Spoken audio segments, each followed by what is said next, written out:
Ce matin, je dois m'adresser au Doc Mayou, et ce, en emergency call, en appel d'urgence. Pierre Mayou, bonjour.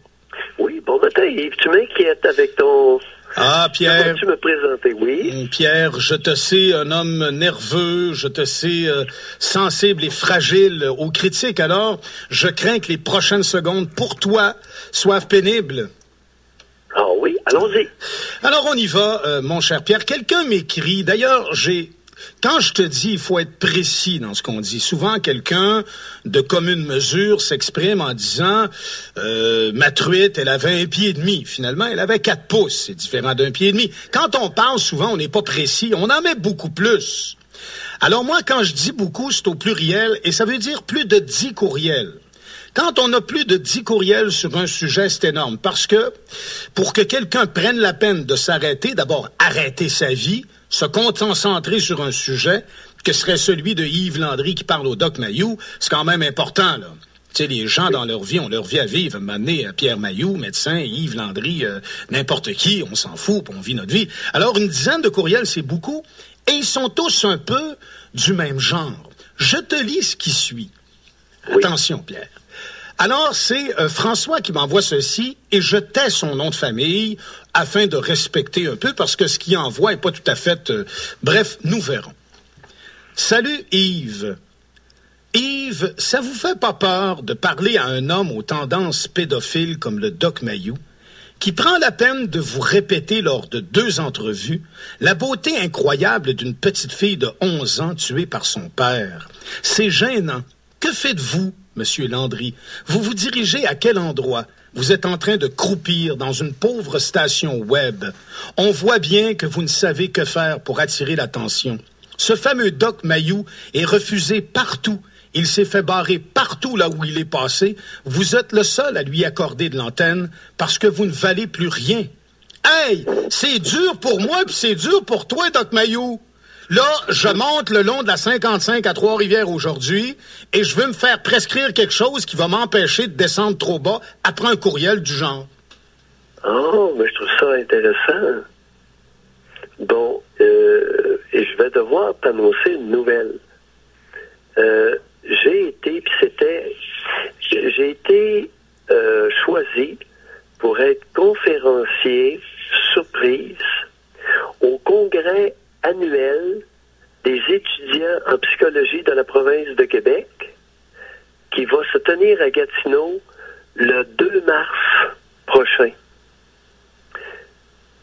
Malheureusement, je ne suis plus le conférencier surprise parce que quelqu'un a ébruité la nouvelle sur les réseaux sociaux et ça l'a soulevé un tollé. Mais les organisateurs, malgré la réticence de certains, me gardent comme conférencier, comme le conférencier de fermeture. Alors, c'était un congrès de 3 jours et j'étais le conférencier surprise de la fermeture du congrès des étudiants en psychologie de la province de Québec. C'est un privilège que d'avoir été invité. Je n'en revenais pas et j'ai accepté avec grand plaisir cet honneur. Et maintenant, je peux t'en parler. J'aurais pas pu en parler avant parce que j'avais accepté de taire cette nouvelle-là, cet événement-là, ma participation à cet événement, parce que les organisateurs voulaient jouer la surprise de ma présence. Mm-hmm. Alors, l'auditeur, les 10 auditeurs, les milliers d'auditeurs qui pensent comme celui qui t'a écrit, vous allez devoir aller vous rhabiller parce que les futurs psychologues du Québec, majoritairement, croient en Mayou. C'est plate, Yves, un matin. Oui. Alors, celui qui va devoir aller prendre une pilule, c'est celui et ceux qui pensent comme lui. Aller prendre une pilule et une grosse granule. Il faut que je te partage, Pierre, ce que je lui ai répondu. Si tu permets, parce que je lui ai quand même répondu. C'est bon, vas-y. Par curiosité, disons que ça pique ma curiosité. Je t'écoute. Et j'y suis allé d'une prose un peu rapide, mais quand même. Tu sais, j'ai crâné, je suis un peu crâneur. Moi, Pierre, je vis bien avec tous mes défauts, si tu savais, là. Et puis, je pourrais jamais m'avouer sans ça non plus. Et puis, bon. Alors, la lecture de ce que vous faites, de ce qu'il dit, me fait peur davantage. Oui. Il n'y a rien d'improbable dans l'équilibre absolu de s'exprimer sur ce qui est beau et de s'en tenir à l'expression saine d'une simple remarque. Ceci dit, si cela vous gêne et que dans votre intervention, vous pressentez que ma lumière est insuffisante à la lecture de la réalité, je vous répondrai que vous faites erreur. Bonne écoute malgré tout. Et là, il me répond. Oui. Pourquoi prend-il la peine de parler de sa beauté comme ça? Cet homme est dangereux, Monsieur Landry, et vous êtes le seul qui ose encore lui donner une tribune. Il est misogyne, imbu de lui-même. Vous parlez de cette personne qui vous a raconté l'histoire des chiens battus. Demandez à Mailloux de quelle façon il chasse les personnes qui s'approchent de ses terres. Un fusil à la main. Et s'il vous plaît, arrêtez de l'appeler le doc. Il n'a plus droit de se porter... De porter ce titre. Pierre, comment... Oui, il y a du vrai.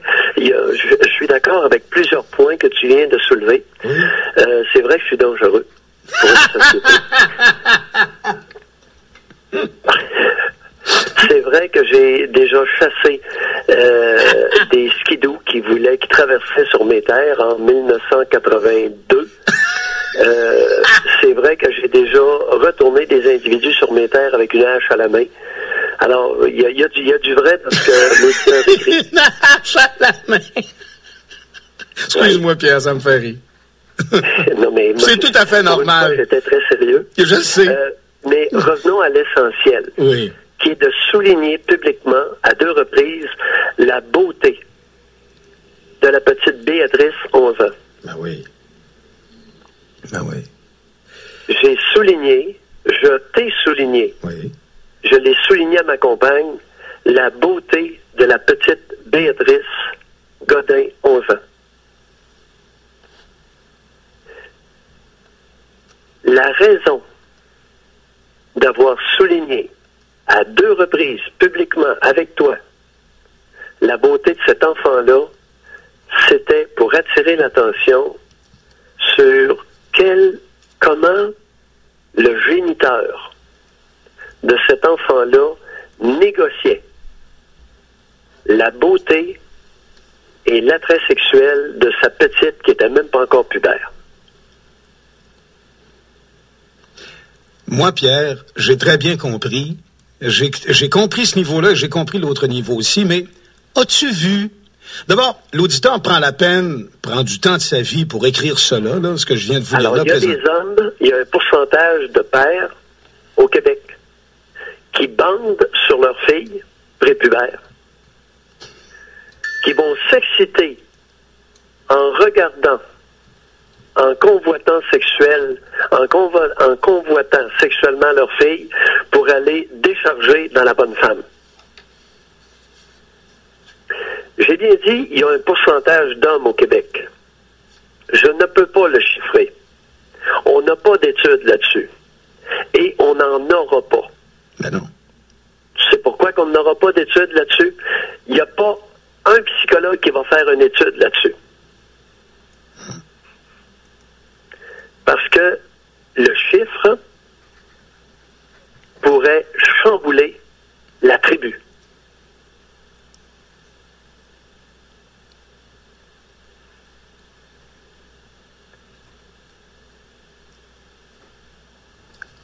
J'aime nos moments de silence.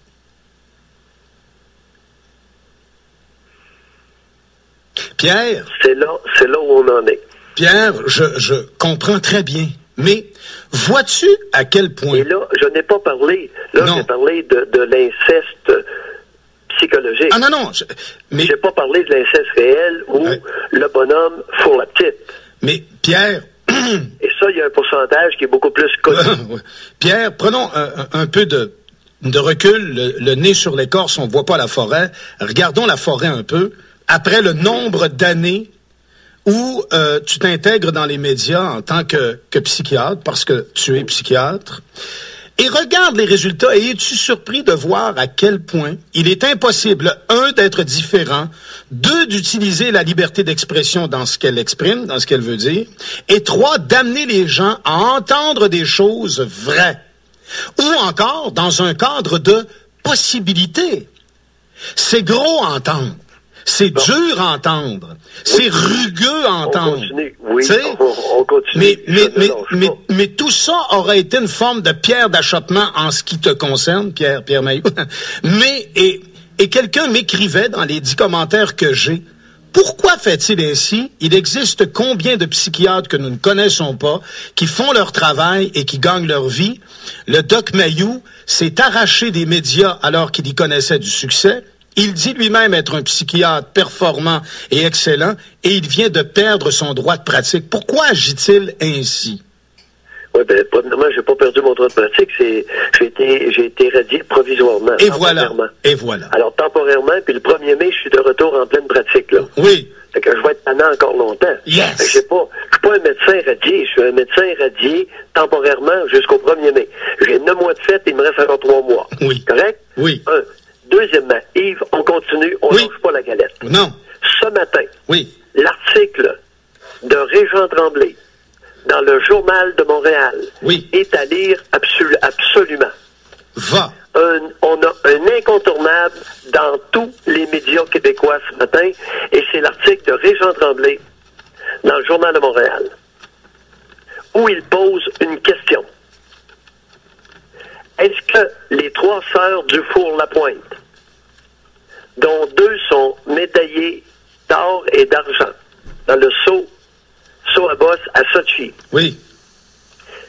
est-ce que les 3 sœurs auraient pu participer aux Olympiades si leur mère les avait collissées dans une garderie d'État à 7 piastres?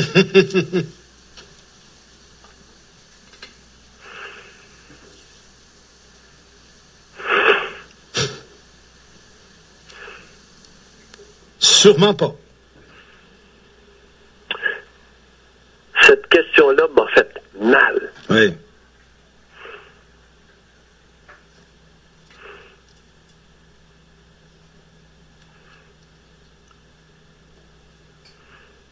Et?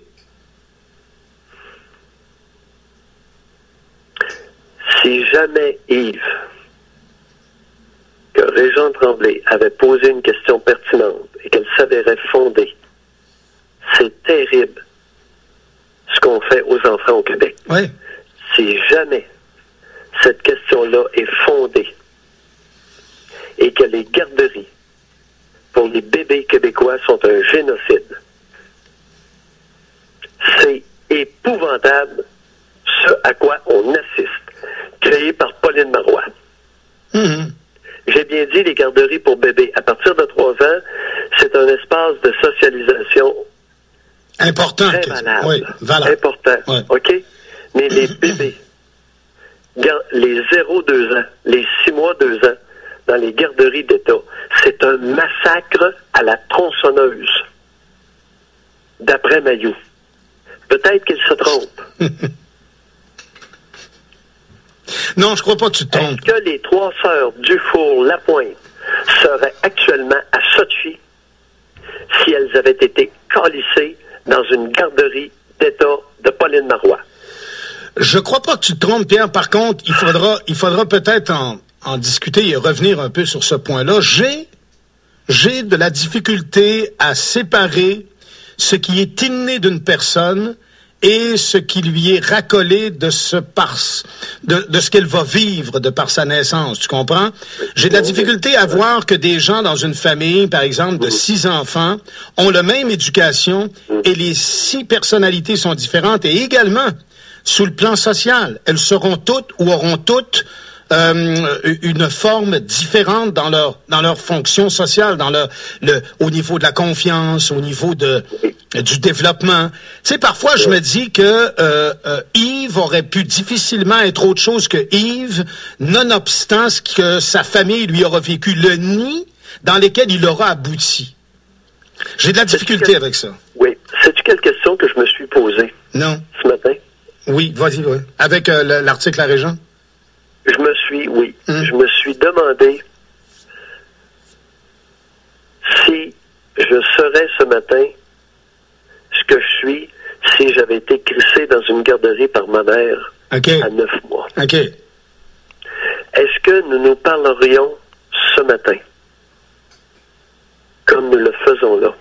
Pour toi, le fait de la mère au premier pas et la rampe de lancement qui va décider l'équilibre d'une personne, son succès et sa bonne forme puis sa bonne condition psychique. La présence de la mère ou d'une mère qui soit bien maternée dans les 3 premières années est un point culminant pour le développement d'une personne.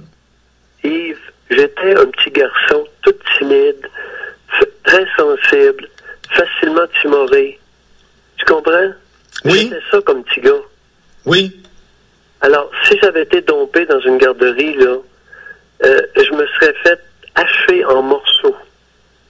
J'étais sans défense. Je me défendais pas quand j'étais petit, moi. Surprenant. J'étais sans défense, j'étais tout doux.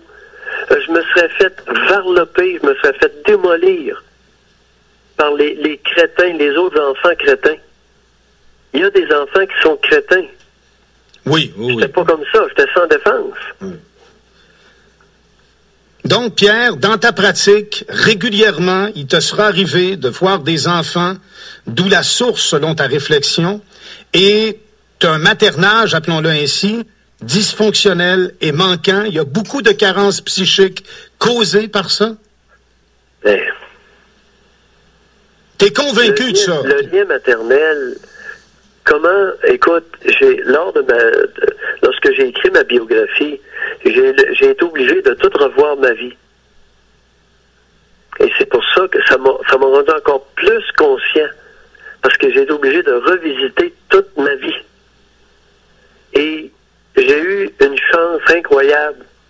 C'est simplement de côtoyer à répétition des adultes qui avaient de l'allure. Ouais. Des adultes qui avaient de l'allure. Ouais. Ma marraine m'aimait beaucoup. Comprends-tu? J'ai une enseignante en 3e année qui m'aimait beaucoup. J'ai eu, au cours classique, j'étais pensionnaire, il y avait quelques moines qui m'aimaient beaucoup, qui m'aimaient bien, puis ça paraissait.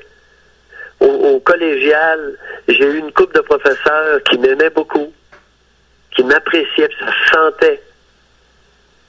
Pierre, on devra... Après ça, l'élan. Comprends-tu? La fondation était solide. La rampe de lancement. J'ai continué.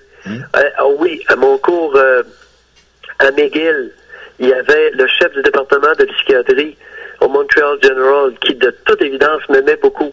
C'était un géant, un 6 pieds 4, un psychiatre, 6 pieds 4 pouces, un géant du Nouveau-Brunswick.